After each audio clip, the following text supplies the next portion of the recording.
Hello everyone, welcome to CIS Control series, and today we are going to learn about the next control number, which is continuous vulnerability management. So I'm Shruti Rupa Banerjee and we'll be learning about the CIS control number 3. And before getting started, let me introduce myself a bit. I work as a web application security analyst under WAF research at Qualys.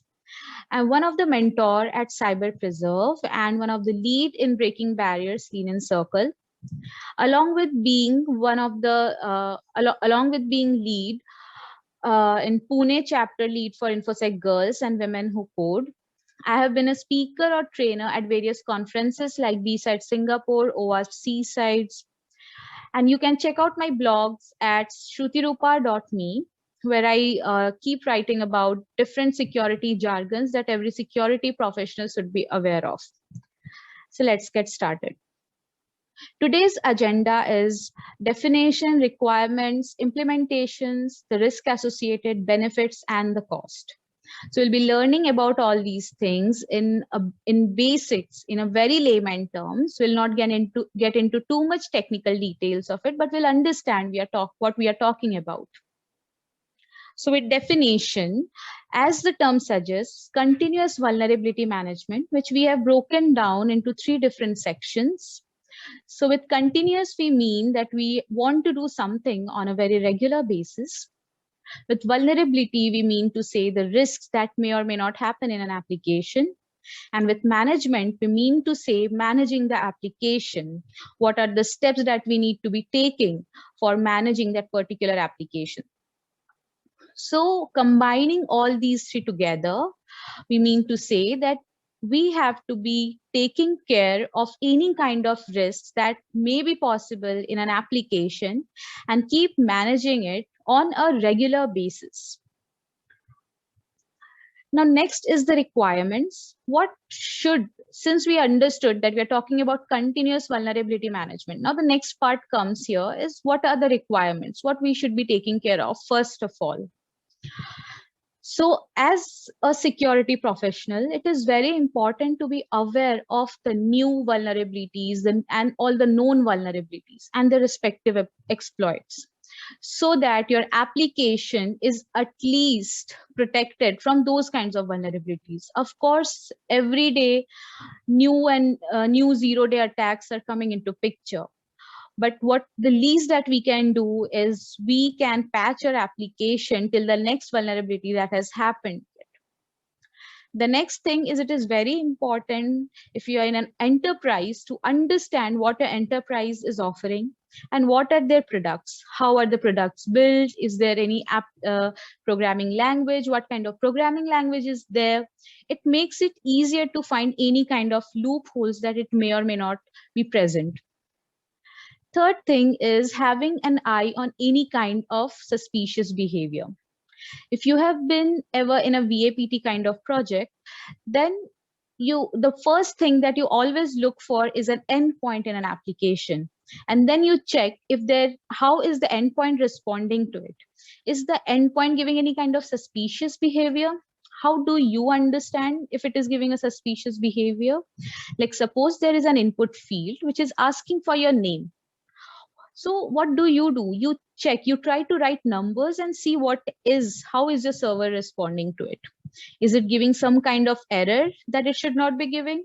If it is giving any error, then what kind of error is it giving? It is a manual error or something related to the OS or the language? Is it leaking out some kind of information that might be useful for you? So these are some of the suspicious behavior that you have to look for. Another thing, and this is something very important, is having a regular security check and patches accordingly. Once you're aware of the new and the known vulnerabilities, so according to these vulnerabilities, you should be making sure that your applications are having these regular security checks and their respective patches. Because we don't know what comes next. We don't know that if there is any kind of CVE and if we try to exploit our server, suppose, but it did not get exploited, it doesn't necessarily mean that a third person cannot exploit it. Nothing is 100% secure. You cannot even be sure of what may happen next. So it's better that at least you keep a regular security check and patch your application with respect to all the new and the known vulnerabilities. Whenever a new vulnerability is coming into picture, read about it, learn about it, see if there is any CVE, if they have provided any patch and a mitigation about related to it. Just apply it, get it done. The next thing is the implementation. So now we have understood what the requirements are. Now let's understand how can we implement. What are some of the ways to implement this number? So one is running automated vulnerability scanning tools. Scanning tools are a very big help so that your task can become very easy. Because obviously manual work is very monotonous and it is a huge work to patch each and every application, each and every server, everything. It is quite difficult. So if you have to find an endpoint which might look suspicious, which might be, yes, of course, which might look suspicious, then running an automated scanning tool will help. The scanning tool may or may not give you a false positive, but it will be giving you some results. Based on the results, you can do some manual research and work if there is any such kind of behavior that we should be taking care of. Another thing is protect dedicated assessment accounts. Make sure whichever tool you're using a proper one and you're having a proper account. Do not use a free version of any of any commercialized product. By free version, which what I mean to say is any broken tool. Like we know that for Burp Suite, we have a free version. I'm not talking about the community one, but the ones that are easily available and people are downloading it and using it with some weird license names. I'm talking about those kinds of tools. We should not be using them. Use an authorized one with a good assessment and authorized account, so that your result can be all genuine. Another thing is that deploying automated operating system and software patch management tools. You require tools for all these things because, of course, the manual work will be too much. So having tools for all these things are very important. Your operating system may be vulnerable, your software may be vulnerable. It may or may not get exploited at this moment, but you never know. It may get exploited later on. So you need to have all these things, and this should be happening on a very regular basis. Comparing back-to-back vulnerability scans. You may be having one tool, two tools, three tools, all of the vulnerability scanning tools, and then you can have a comparison. Or you may run the vulnerability scanner again after a certain time period and keep checking what is the difference in the previous scans, what has happened now. You can understand what is happening with that. If there is any kind of behavior, some kind of suspicious behavior, you can directly do a research on that. And again, utilizing a risk rating process. Why do we need to have a risk rating process? For example, if there is a vulnerability tool that you have used against any application, say, so there might be a number of vulnerabilities that it will be talking about. Some might be critical, some might be high, some might be low, some might be medium. So of course, your priority would be the critical ones. Most of the times, the critical ones are the kind of attacks that are happening in an unauthenticated way. So it is very important that you set your priority, and as a result, you set a risk rating process, that which one is more risk. So if there is an if there's an attack or vulnerability which is more risky, then you have to patch it first, or you have to have a research and look on that first. So these are some of the ways for implementing the third number, continuous vulnerability management. Now we have to let us understand the risk associated in case you are not doing these, and if you have not implemented, if you're not running proper scanners against your applications, your OS, that what may happen. As we have already discussed, as we have already learned, nothing is 100% secure. So whether your application is patched or unpatched, it is at the risk of getting exploited at some point of time. But what you can do is at least patch your software and make sure that it is patched from all the known and the new vulnerabilities for now. Because as I said, we don't know what may happen, but there are attackers, there are hackers who still keep looking for the known exploits, and there are multiple servers out there which have not been patched, and this is how they keep the backdoors, and they're still not aware of all these things. So an unpatched software or operating system might be vulnerable to known attacks. You can avoid the known attacks at least. Another thing is no regular scanning. So if a malicious user gets aware of the fact that there is no regular scanning in this particular application or an enterprise, they may perform different kind of attacks. They can set their backdoors over there, and since people are not performing any scanners, so they will be having they might set up a backdoor over there. Of course, it will not get detected unless there's some kind of scanning done. These casualties can lead to APTs, which are advanced persistent threats.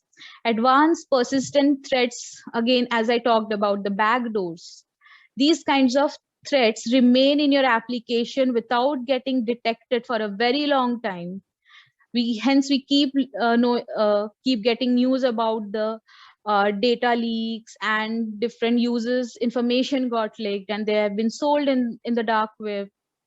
So all these things happen because of all these casualties, and there are APTs. These APTs are always targeted at large organizations. So for startups or enterprises, it does not mean that they won't get attacked. Of course, they may get attacked. Anything can get attacked. And the next thing is the malicious user can have the access to the server or the AD.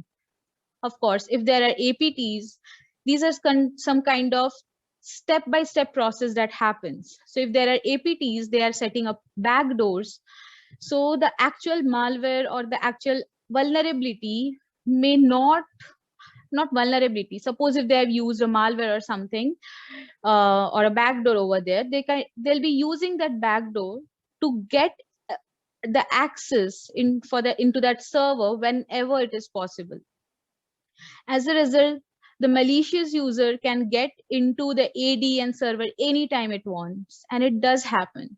And if there is no scanning, nobody will be aware of all these things. So these are some of the risks.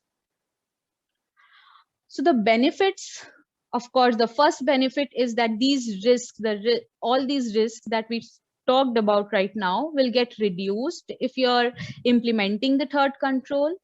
So your enterprise is aware of all the security checks, your enterprise is completely regularly patched, and it is taking care of all the known exploits that are available. And hence it reduces the risk of data theft and any other attacks. Again, we cannot avoid the 0 days or the new kind of attacks that every day come into picture. But at least we can make sure we are making our app, we're taking care of the enterprise. We are securing our enterprise, at least from the known and the new exploits. And we are having a regular check. So in case any kind of attacks is about to happen, you never know, the application, the vulnerability scanning tool might let you know, and it may reduce that risk as well.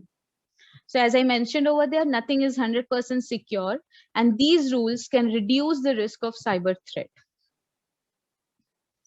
So the cost for implementing all these tools. So there are two factors over here. One is the open source and the commercial. They have their own respective pros and cons. Of course, with the commercial, you have to pay a bit. Some of them are affordable. Some of them which are affordable, I've mentioned over here. Some of them are open source, and their entire code is present in the internet, in their GitHub pages. You can have a look in their code. You'll understand how are they doing. So you're all aware of what are they actually doing. So these are some of the open source tools that you can use, some of the commercials. It is recommended that you can have a combination of both of them, because of course, both of them have their pros and cons. Since a commercial tool, using a commercial tool, you might have to pay a bit, But of course, there might be some other factors, some other pros that it might be offering.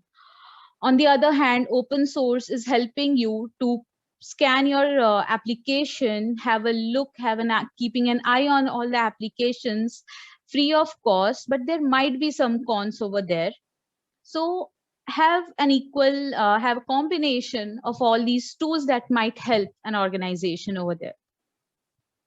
So thank you so much. We'll see you for our next control, and have a good day.